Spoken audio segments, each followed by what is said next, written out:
Welcome to the English Tutorial Podcast. I'm your name, and I'm so excited to have you here.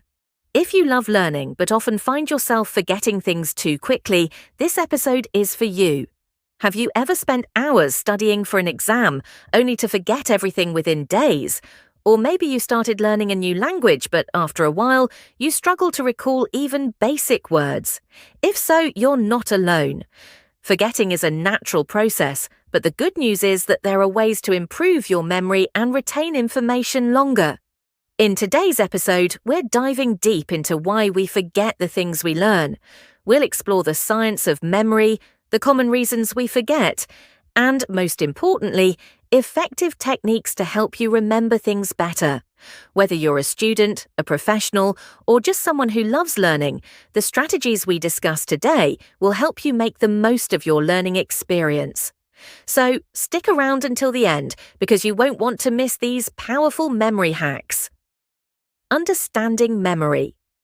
Our memory works in three main stages: encoding, storage, and retrieval. When we learn something new, our brain first encodes the information, then stores it for future use, and finally retrieves it when needed. However, this process isn't perfect, and forgetting can happen at any stage. There are also different types of memory: sensory memory, short-term memory, and long-term memory. While short-term memory holds information for a short while, long-term memory is where we store knowledge for extended periods. But just because something enters long-term memory doesn't mean it will stay there forever. Why do we forget? One of the biggest reasons we forget things is because of the forgetting curve, a concept introduced by psychologist Hermann Ebbinghaus. His research showed that memory declines rapidly soon after learning, but the rate of forgetting slows down over time.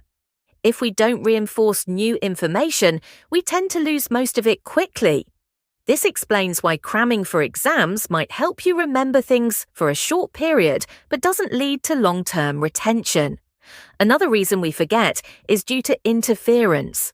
Our brains are constantly processing new information, and sometimes old and new memories compete with each other.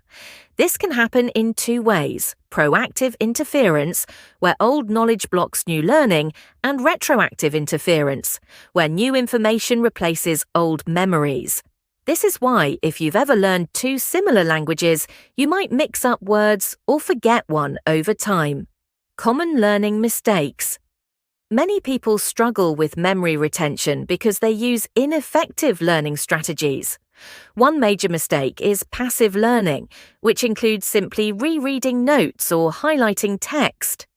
While it may feel like you're learning, studies show that these methods are not very effective for long-term retention. Instead, active learning, such as testing yourself, explaining concepts to others, or using visualization techniques, is far more effective. Engaging with information in different ways helps create stronger connections in the brain, making it easier to recall later.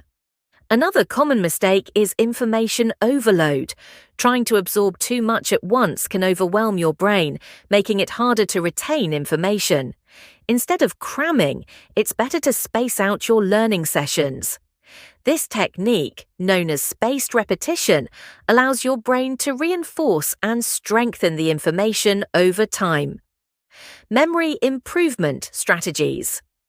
One of the best ways to improve memory is by using spaced repetition, which involves reviewing information at increasing intervals instead of cramming it all at once. This method helps reinforce memories by reminding the brain that the information is important. Another powerful technique is the Feynman method, which involves teaching a concept to someone else in simple terms. If you can explain an idea in a way that a child could understand, you truly know it.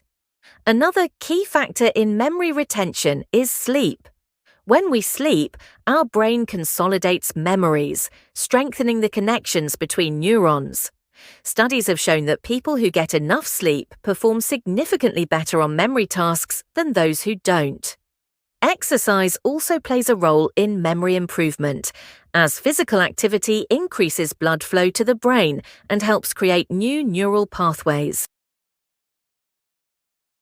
Real-life applications.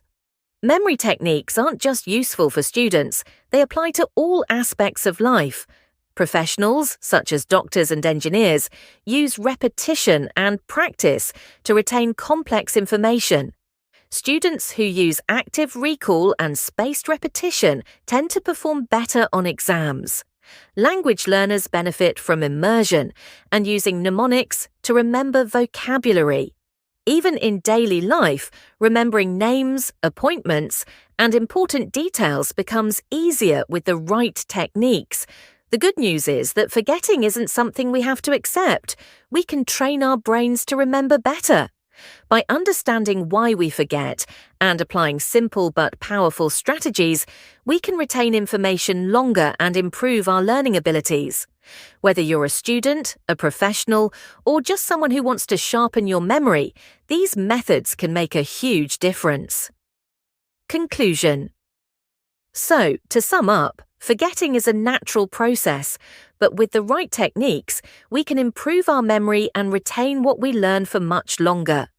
We covered the science of memory, why forgetting happens, and strategies like active recall, spaced repetition, and the Feynman method to help boost retention. The next time you learn something new, try these techniques and see the difference for yourself. Thank you for listening to the English Tutorial Podcast. If you found this episode helpful, don't forget to subscribe, like, and share it with others. Let me know which memory technique you'll try first in the comments. Stay curious, keep learning, and I'll see you in the next episode.